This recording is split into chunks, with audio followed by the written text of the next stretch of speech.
4 দিনব্যাপী বিনিয়োগ সম্মেলন 2025 শুরু হয়েছে। যুক্তরাষ্ট্র, চীন, জাপান ও দক্ষিণ কোরিয়া সহ 40টি দেশের শীর্ষস্থানীয় 6 শতাধিক দেশি বিদেশি বিনিয়োগকারী এ সম্মেলনে অংশ নিয়েছেন।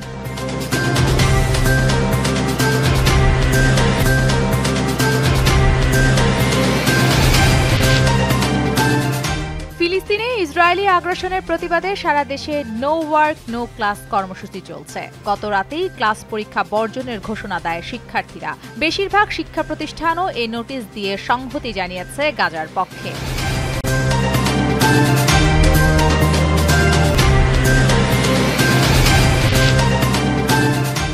রাজনৈতিক দলগুলোর সঙ্গে আজ থেকে আবারও সংলাপে বসবেন প্রধান উপদেষ্টা ডক্টর মোহাম্মদ ইউনূসের নেতৃত্বাধীন জাতীয় ঐক্যমত কমিশন। সূচি অনুযায়ী বিকেল ৩টা কমিশনের সঙ্গে সভা হবে এবি পার্টির। এতে কমিশনের সহসভাপতি অধ্যাপক ডক্টর আলী রিয়াদ সহ অন্য সদস্যরা উপস্থিত থাকবেন।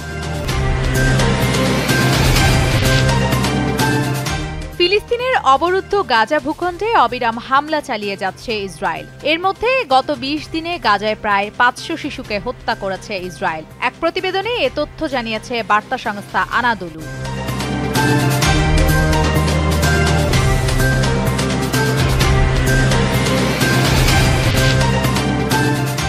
ফিলিস্তিনের গাজা উপত্যকায় নির্বিচারে হামলার মধ্যে যুক্তরাষ্ট্রের ওয়াশিংটনে পৌঁছেছেন ইসরায়েলের প্রধানমন্ত্রী বেনিয়ামিন নেতানিয়াহু।